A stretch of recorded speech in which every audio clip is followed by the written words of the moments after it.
ఎక్సెల్లా global study abroad summit 2024 జరగబోతోంది. ఫిబ్రవరి 11న ఉదయం 10 గంటల నుంచి సాయంత్రం 5 గంటల వరకు తాజ్ డెక్కన్, బంజారా హిల్స్, హైదరాబాద్ లో. నమస్తే, వెల్కమ్ టు ఐ డ్రీమ్స్. నేను మాధురి. టైమ్స్ నౌ మరొక సర్వే రిలీజ్ చేసింది. ఆ సర్వేలో విస్తుపోయే నిజాలన్నీ కూడాను చెప్తున్నట్లుగా కనిపిస్తుంది.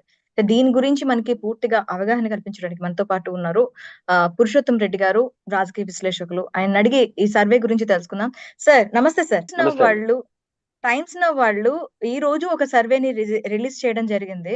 అది కంప్లీట్ గా ఎంపీ స్థానాలు ఆంధ్రప్రదేశ్ లో ఎలా ఉండబోతున్నాయి అనే దాని మీద కంప్లీట్ గా ఒక సర్వే అయితే రిలీజ్ చేయడం జరిగింది. దీంట్లో 19 వరకు వైఎస్ఆర్సీపీకి వస్తాయని చెప్పి, మిగిలిన 6 జనసేన అండ్ టీడీపీ పొత్తుల్లో వచ్చే అంశంలో మిగతా 6 వచ్చే ఛాన్సెస్ ఉన్నాయి అంటున్నారు. దీని గురించి ఏమంటారు? అసలు ఈ సర్వేస్ అన్నిటిని ఎంతవరకు నమ్మచ్చు అంటారు సార్? సర్వే ఫలితాలు ఎలా ఉన్నా, సర్వే చేసిన పద్ధతి, వాళ్ళు చెప్పినటువంటి రిమార్క్స్ అనేది కొంత ఎన్నికలను ప్రభావితం చేసే అవకాశం ఉంటుంది. ఎన్నికల్లో ఏ మేరకు ఉంటాయో ఒక అసెస్ చేయడానికి అవకాశం ఉంటుంది. ఎన్నికల సమయం దగ్గర పడుతుంది కాబట్టి సహజంగా ప్రజలు కూడా కొంత చెప్పడానికి ప్రయత్నిస్తారు. బహుశా ఈ సర్వే నేషనల్ సినానియో దృష్టిలో పెట్టుకొని చేసినట్టున్నారు. ఎందుకంటే దేశవ్యాప్తంగా వాళ్ళు రాష్ట్రాల అసెంబ్లీలు కాకుండా పార్లమెంట్ నే తీసుకున్నారు కాబట్టి పార్లమెంట్ లో వివిధ రాష్ట్రాల అంచనాలు వేశారు. ఇప్పుడు ఆంధ్రప్రదేశ్ అంచనా వాళ్ళ ప్రకారం 2 రకాలు ఉన్నాయి. ఒకటి సీట్లు 19 దాకా చెప్పారు. ఓట్ల పర్సంటేజ్ చెప్పలేదు, కానీ మంత్రి గారి ఓట్ల పర్సంటేజ్ కూడా చెప్పారు సార్. వైఎస్ఆర్సీపీకి 47, టీడీపీ జనసేనకి 44, బీజేపీకి 2, కాంగ్రెస్ కి 1% ఉన్నట్టు మనకి సర్వే రిపోర్ట్ లో వచ్చింది. వచ్చు. టైమ్స్ నౌ లో చెప్పిన ఇంకొక ఇంపార్టెంట్ ఏంటంటే, ముఖ్యమంత్రి గారి పనితీరు పట్ల సాటిస్ఫాక్షన్, డిసాటిస్ఫాక్షన్, పర్వాలేదు అనేది కూడా 3 కోణాలు చూశారు. దీంట్లో 2, ఒకటి సాటిస్ఫాక్షన్ సంబంధించి 38% చూపించారు. పర్వాలేదు అనే వాళ్ళు సంఖ్య చూసుకున్నప్పుడు 68% వస్తుంది. అంటే నెగిటివ్ కాని వాళ్ళు, పాజిటివ్ ఉన్న వాళ్ళు ఈ 60 చిల్లర దాకా వస్తుంది. కానీ ఓట్లుగా వచ్చేసరికి 50 చుట్టూ వచ్చింది. అంటే 10% అటు ఇటు కనిపిస్తుంది. కానీ ఉన్నంతలో ఈ సర్వేలో ఒక పాజిటివ్ గా చూడాల్సిన అంశం వైసీపీకి అనుకూలంగా ఉండడంతో పాటు కొంత కన్స్ట్రక్టివ్ గానే ఉంది అనిపిస్తుంది. ఎందుకంటున్నానంటే, ఈ రోజు రాష్ట్ర పరిపాలనా పద్ధతులు మారాయి. జగన్మోహన్ రెడ్డి అధికారంకి వచ్చిన తర్వాత ఆయన ఎంచుకున్న ఏ పార్టీ అయినా సానుకూల ప్రతికూల అంశాలు ఎలా ఉంటాయంటే, వాళ్ళు ఎంచుకున్న పరిపాలన పద్ధతులు, దాని పట్ల ప్రజల్లో వచ్చిన సాటిస్ఫాక్షన్ లేదా వ్యతిరేకత, దీని చుట్టూనే రాజకీయంగా పోలరైజేషన్ ఉంటుంది. జగన్మోహన్ రెడ్డి గారి అధికారంకి వచ్చిన తర్వాత ఈ 5 ఏళ్ల కాలంలో ప్రధానంగా ఆయన గ్రామ సచివాలయాలు, వాలంటీర్ సిస్టమ్ ద్వారా ప్రభుత్వం నిర్దేశించినటువంటి కార్యక్రమాలు నేరుగా ప్రజలకి డెలివరీ చేయడం, డోర్ డెలివరీ చేయడం కావచ్చు, బ్యాంకింగ్ ద్వారా చేయడం కావచ్చు. దీంట్లో జగన్మోహన్ రెడ్డి గారు ఒక 3-4 అంశాలు, ప్రధానంగా 2 కీలక అంశాలు ఏంటంటే, ఒకటి ఇళ్ల పట్టాలు, 2 సంక్షేమ పథకాలు ప్రజలకి నేరుగా అందించడం.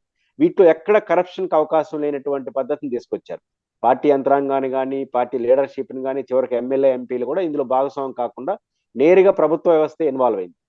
దీంట్లో వచ్చిన ఇంకొకటి ఏంటంటే, ఎప్పుడు కూడా అవినీతి కానీ లేదా ఇన్ఫ్లుయెన్స్ ఎప్పుడు పనిచేస్తుందంటే, చాలా పరిమిత సంఖ్యలో, అంటే 100 మంది ఆశించే వాళ్ళు ఉంటే ఒక 50 మందికి 30 మందికి ఇచ్చారనుకోండి, ఆటోమేటిక్ గా రికమెండేషన్లు పనిచేస్తాయి, స్క్రూటినీ జరుగుతుంది. కానీ జగన్మోహన్ రెడ్డి గారు ఇళ్ల పట్టాల విషయంలో కానీ, స్కీమ్స్ అమలు చేసేంలో స్క్రూటినీ అవకాశం లేకుండా పోయింది. ఎందుకంటే అర్హులైన అందరికీ ఇచ్చే ప్రయత్నం ఒకటి చేశాడు. దానివల్ల అవినీతికి అవకాశం లేకుండా పోయింది. రెండోది, సచివాలయ వ్యవస్థ ద్వారా నేరుగా పార్టీ ఇన్ఫ్లుయెన్స్ లేకుండా కొత్త వ్యవస్థ ఇది. అంత రెవెన్యూ డిపార్ట్మెంట్ లో కొంచెం ముదిరిపోయింటారు. కానీ ఇది కొత్త వ్యవస్థ కావడం కూడా ప్రభుత్వం యొక్క లక్ష్యాలు నేరుగా తీసుకెళ్ళడానికి ఉపయోగపడింది. ఇంతకుముందు ముఖ్యంగా పేద వర్గాలు ఆయా నాయకుల యొక్క గ్రామస్థాయి నాయకుడు చుట్టూ తిరగాల్సి వచ్చింది. ఒక పథకం రావాలన్నా, ఒక న్యాయం జరగాలన్నా. ఈరోజు అందుకు భిన్నంగా ప్రభుత్వమే వాళ్ళ ఇంటికి వెళ్తా ఉంది, నీకు ఇది వస్తుంది, ఇది రాదు అని చెప్పి. రెండో అంశం, కేవలం సంక్షేమ పథకాలు కాదు, ఇప్పుడు గ్రామ సచివాలయ వ్యవస్థ వల్ల ప్రజల యొక్క రోజువారీ అవసరాలు కొంతవరకు ఇక్కడే తీరిపోతుంది. ఒక సర్టిఫికేట్స్ కావచ్చు, ఎంఆర్ఓ ఆఫీస్ తో పని కూడా ఇక్కడే జరిగిపోతుంది. ఇంతకు ముందు ఎంఆర్ఓ ఆఫీస్ దగ్గరికి వెళ్ళేవారు, అక్కడ కూడా ముడుపులు చెల్లించిన సందర్భాలు ఉన్నాయి సార్. అదే అవి ఉన్నాయి. కానీ వీళ్ళ ఇంటి దగ్గరకు వచ్చేస్తుంది ఇప్పుడు వ్యవస్థ. ఇప్పుడు మీకు సెక్రటేరియట్ యాడ్ ఉందంటే ఇంతవరకు ఎక్కడ చెప్పేవాళ్ళం? అమరావతి లేదా హైదరాబాద్, మన రాష్ట్ర రాజధానిలో సెక్రటేరియట్ ఉండేది. ఇప్పుడు సెక్రటేరియట్ ఎక్కడ ఉందంటే మన ఇంటి పక్కన ఉంటుంది.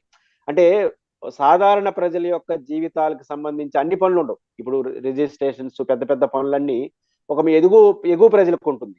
రోజువారీ కూలీనాలి పనులు చేసుకునే వాళ్ళు, పేదలకి ఆ పనులతో సంబంధం ఉండదు. అంటే 195% పనులు తన చుట్టూ, తన పక్కనే ఉన్నటువంటి సచివాలయంతో తీరిపోతా ఉంది. ఇందువల్ల కొంత ఎసులుబాటు ఆ సెక్షన్ ఆఫ్ పీపుల్కి వచ్చింది. కాబట్టి ఇది బలమైన ముద్ర ప్రభుత్వం మీద పడింది, పార్టీ మీద పడింది, అది ఓటింగ్ గా మారింది. ఇది జగన్మోహన్ రెడ్డి గారికి ఉన్నటువంటి అసెట్. వీటితో పాటు అదనంగా జగన్మోహన్ రెడ్డి గారికి ఈ నాడు నేడు సంస్కరణలు వాళ్ళ విద్యా వ్యవస్థలో కావచ్చు, వీటిలో వచ్చినటువంటి మార్పు కూడా ఇంగ్లీష్ మీడియం స్కూల్ వల్ల వాళ్ళు బాగా ఆకర్షితులైనారు. ఇది జగన్మోహన్ రెడ్డి గారికి పాజిటివ్ గా ఒక ఓటింగ్ తీసుకొచ్చింది. అది మనకు కనపడుతుంది ఆ సర్వేలో. రెండో పాయింట్ ఏంటంటే దీనివల్ల వ్యతిరేకత కూడా ఒకటి ఉంది. అంటే అర్బన్ రిలేటెడ్ ఏరియాలో వ్యతిరేకత. అదే తెలుగుదేశం పార్టీకి కూడా ఒక 40% ఓట్లు ఎందుకు వస్తా ఉందంటే దీన్ని నచ్చని వాళ్ళు వాళ్ళకి వేస్తారు. రాజకీయాల్లో ఎప్పుడు కూడా అందరూ ఏకాభిప్రాయం రాదు. తన ప్రత్యర్థి కన్నా ఒక ఓటు ఎక్కువ వచ్చినా గెలుస్తారు. ఆ కోణంలో చూసినప్పుడు జగన్మోహన్ రెడ్డి గారు ఈ రోజు అప్పర్ హ్యాండ్ లో ఉన్నాడు. దాని ఫలితాలు మనకు కనిపిస్తుంటాయి. ఇది ఇప్పుడు మౌలికంగా మనకి సార్ ఇప్పుడు ఒక పర్సెంటేజ్ అంటూ వచ్చింది కదా సార్, ఇది 2019తో కంపేర్ చేసుకుంటే మెరుగుపడ్డట్టు అంటారా? ఖచ్చితంగా ఇప్పుడు జగన్మోహన్ రెడ్డి గారు ఇక్కడ క్రూషియల్ పాయింట్ ఏంటంటే ఇక్కడ జగన్మోహన్ రెడ్డి గారి నాయకత్వం వైసీపీ కూడా అబ్జర్వ్ చేయాల్సిన ఒక కీలక అంశం ఉంది. అదేంటంటే జగన్మోహన్ రెడ్డి గారికి సంతృప్తి కలుగున్న వాళ్ళు మరియు పర్వాలేదు బాగుంది అనే వాళ్ళ సంఖ్య 68% వస్తుంది టైమ్స్ నైవ్ ప్రకారం. కానీ ఓటింగ్ వచ్చేసరికి 50% వస్తుంది. అంటే 10-15% ఇక్కడ ఇన్బ్యాలెన్స్ ఎందుకు అవుతా ఉంది అనేది ఎప్పుడు ఉంటుందంటే ముఖ్యమంత్రి గారి పట్ల పాజిటివ్గా ఉన్న లోకల్ ఎమ్మెల్యేలు లోకల్ లీడర్షిప్ పట్ల కొంత వ్యతిరేకత ఉంది అనుకోండి, అది కొంత తగ్గుతుంది ఇక్కడ. ఇప్పుడు అందుకే జగన్మోహన్ రెడ్డి గారు చాలా చోట్ల ఎమ్మెల్యేలని షిఫ్టింగ్ చేయడం, మార్పులు చేర్పడం, కొంతమందికి ఇవ్వకపోవడం, ఇవన్నీ ఎందుకు జరుగుతా ఉంది? ఇప్పుడు 60 మందిలో ఎప్పుడైనా చూసాము అధికారంలో ఉన్న వాళ్ళు ఇంత పెద్ద సంఖ్యలో మార్పులు చేర్పులు ఎందుకు చేస్తున్నారంటే కొంత ఈ తేడా వస్తా ఉంది. జగన్మోహన్ రెడ్డి గారు గడప గడప కార్యక్రమంలో చాలా మంది ఎమ్మెల్యేల పట్ల మార్కులు ఇచ్చాడు, కొంతమంది బాగలేదన్నాడు. ఇవన్నీ ఎందుకు వస్తున్నాయి 1 year గా అంటే ప్రభుత్వం పట్ల ఉన్న ప్రతి సానుకూలత ఓటింగ్ గా మార్చడంలో ఎమ్మెల్యేలు 100% సక్సెస్ అయినప్పుడే ఇవన్నీ ఓటింగ్ గా మారిపోతుంది. కానీ జగన్మోహన్ రెడ్డి గారి పట్ల 60% సాటిస్ఫైగా ఉండడం ఏంటి, ఓటింగ్ కొంత తగ్గుతుందంటే లోకల్ ఎమ్మెల్యేల పట్ల కొంత వ్యతిరేకత ఉందనేది 1 year నుంచి జగన్ గారు చెప్తున్నాడు. ఇప్పుడు అది రిఫ్లెక్ట్ అవుతా ఉంది. ఇప్పుడు ఈ మార్పులు చేర్పుల ద్వారా అది కొంచెం తగ్గే అవకాశం ఉంటుంది. ఎందుకంటే ఎమ్మెల్యేల మీద కోపం కొంచెం తగ్గుతుంది. కానీ ఇక్కడ అదనంగా జగన్మోహన్ రెడ్డి గారు నా అంచనా ప్రకారం జగన్మోహన్ రెడ్డి గారు ఒక్క విషయంలో మార్పు చేసుకుంటే తనకున్న ప్రతి సానుకూలత ఓటింగ్ గా మారుతుంది, గెలవడానికి ఖచ్చితమైన అవకాశాలు ఉంటాయి. ఈ సర్వేలు నిజం అవుతాయి. ఏదంటే ఆ మార్పు చేసుకోవాల్సింది. ఇప్పుడు ఎమ్మెల్యేలు కొన్ని మార్చారు కదా, మీరు చూస్తే ఇంతమంది ఎమ్మెల్యేలు మార్చిన కార్యకర్తలు ఎక్కడ అసంతృప్తి వ్యక్తం చేయలేదు. అంటే అర్థం ఏమిటి? మార్పు కోరుకుంటున్నారు, మాకు వద్దు ఈ ఎమ్మెల్యే పక్కన మార్చండి అని. దీని అర్థం ఏంటంటే ఈ 4-5 ఏళ్లలో ఈ ఎమ్మెల్యే చాలా చేస్తుంటాడు కదా, కోపతాపాలు కేడర్కి ఉంటుంది కదా, ఆ కేడర్ ని సాటిస్ఫై చేసే కార్యక్రమం కేవలం ఆయన మారిస్తేనే సరిపోదు, జగన్ గారు ఇంకొంచెం కిందకి రావాలి. అంటే నియోజకవర్గ స్థాయిలో 20 మంది 30 మంది యాక్టివ్ లీడర్షిప్ తో కానీ జగన్ గాని ఇంటరాక్ట్ అయితే ఈ 4 ఏళ్ళలో జగన్మోహన్ రెడ్డి గారి పట్ల వాళ్ళకున్న అసంతృప్తి ఏంటంటే మాతో కలవట్లేదండి, మేము ఆయన కలవట్లేదు, ఎందుకంటే జగన్ గారు మాస్ లీడర్. ఆ మాస్ ఈ ప్రొజెక్షనే ఆయనకి 2019 గెలిచే అవకాశం ఇచ్చింది. కంప్లీట్ గా జనంలోనే ఆయన ఉన్నారు కాబట్టి గెలవటానికి ఒక ఆస్కారం అంటూ వచ్చింది. ఆయన ఎక్కువగా జనంలో బాగా ఇంటరాక్ట్ అవుతాడు, ఆప్యాయంగా పలకరిస్తాడు, మింగిల్ అవుతున్నాడు. కొంతమంది కలవాలనుకున్న ఒక్కొక్కరు బాడీ లాంగ్వేజ్, ఒకరికున్న క్యారెక్టర్, ఒకరికున్న వారసత్వం, కొంతమంది ఎంత సెకండ్ ఇచ్చినా కూడా ఆ ఎమోషనల్ రాదు. కానీ రాజశేఖర రెడ్డి కొడుకు, రాజశేఖర రెడ్డి కూతురు, వీళ్ళకి ఈ కుటుంబానికి ఉన్న ఎమోషనల్ అంటే ప్రజలతో బాగా ఇంటరాక్ట్ అవుతుంది, ప్రజలు కూడా ఓన్ చేసుకుంటారు. ఒక మాస్ లీడర్లుగా వాళ్ళు ఎదిగారు. అంటే ఆ మాస్ లీడర్కి వెళ్ళిన తర్వాత అదే మాస్ మళ్ళీ కోరుకుంటారు, జనం కోరుకుంటారు, కేడర్ కోరుకుంటాడు.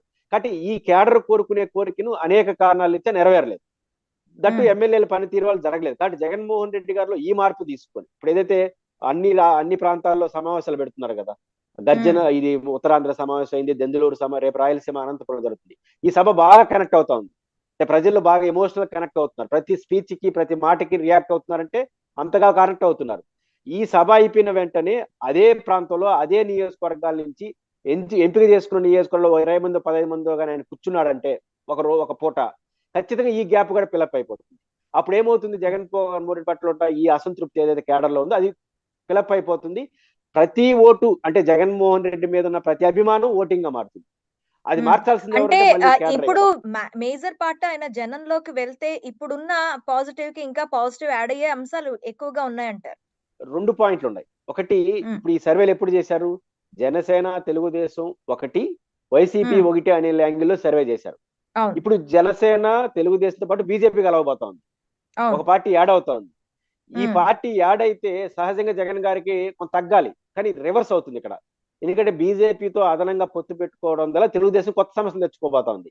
అంటే ఇప్పుడు ఎందుకంటే బీజేపీ పట్ల వ్యతిరేకత రెండోది గతంలో చంద్రబాబు నాయుడు గారు బీజేపీని ఏమన్నాడు, ఇవన్నీ చర్చకొచ్చేస్తాయి.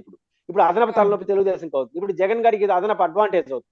ఇంతకాలం ఏమన్నారు, జగన్మోహన్ రెడ్డికి బీజేపీకి అమ్ముడు పోయినాడు, బీజేపీ చేతిలో కీలుబొమ్మ కాపాడు, ఏం అడగలేదు. ఇదే కదా విమర్శ జగన్మోహన్ రెడ్డి మీద ఉంది. ఇప్పుడు ఎవరితో బీజేపీ వాళ్ళు పొత్తు పెట్టుకుంటున్నారు? నిజంగా జగన్మోహన్ రెడ్డి గారు బీజేపీకి అనుకూలం అయితే బీజేపీ వాళ్ళు జగన్తో పొత్తు పెట్టుకోవాలి. పొత్తు పెట్టుకోకుండా తెలుగుదేశంతో పెట్టుకున్నా అంటే జగన్మోహన్ రెడ్డి గారు బీజేపీతో లేడనే మెసేజ్ కూడా వెళ్తుంది. ఇది అదనంగా జగన్ గారికి కలిసి వస్తుంది, ఇది అడ్వాంటేజ్ గా మారుతుంది. కాబట్టి జగన్ గారికి ఇది అడ్వాంటేజ్ అయినప్పుడు ఇది ఇంకోటి ఇంకా పెరగాలి.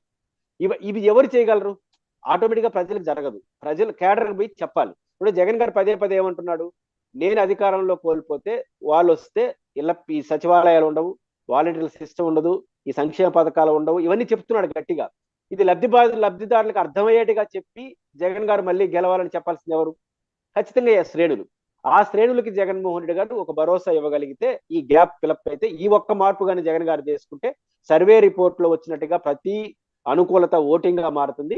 అది జగన్మోహన్ రెడ్డి గారు గెలవడానికి దోహదపడుతుంది.